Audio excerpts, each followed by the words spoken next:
choices before you upgrade to 32GB. But listen, when we're talking about what actually makes sense in 2026, I'm definitely leaning toward 32GB. And now, here comes the heavy hitter of this whole combo, the RX 9060X T16GB Asus Prime.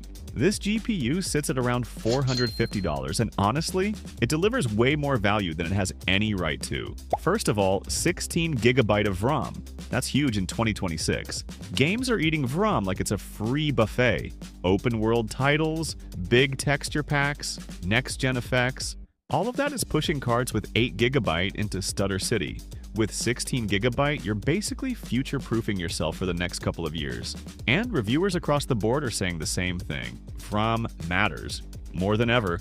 And cards under 8GB are already struggling in brand new AAA titles. Second, the 9060 XT line is classic AMD. Insanely strong raster performance for the price. And the Asus Prime version? It runs cool, it runs quiet, and it's built with components that don't feel cheap or flimsy. Thanks to the newer RDNA architecture, it's also surprisingly efficient. You don't need a 1000-watt PSU to tame this thing. Another big plus? Rock-solid 1440p performance.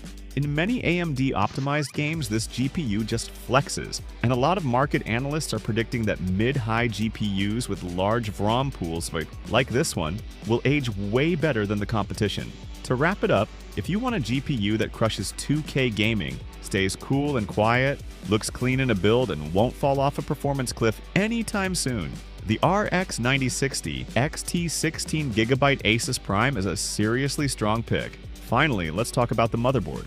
TUF Gaming X 870 plus Wi-Fi. This board sits at around $200, and I'll be honest, while testing this combo, I had the same question a lot of you probably have. Is this really the best choice? Or is it just the safe choice? Here's the deal. TUF boards have been known for durability, strong VRM, and stable cooling for years. Pair it with something like the Ryzen 7 9700X, and it handles that CPU like a champ. Zero drama. You get stable power delivery, high-speed DDR5 support, next-gen PCIe, built-in Wi-Fi, and a surprisingly generous I/O layout. All totally reasonable for $200.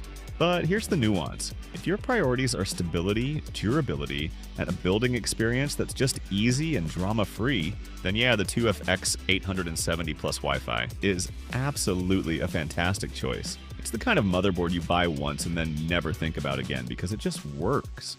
But if you want more fun features, extra RGB headers, more USB ports, stronger RAM overclocking support, or just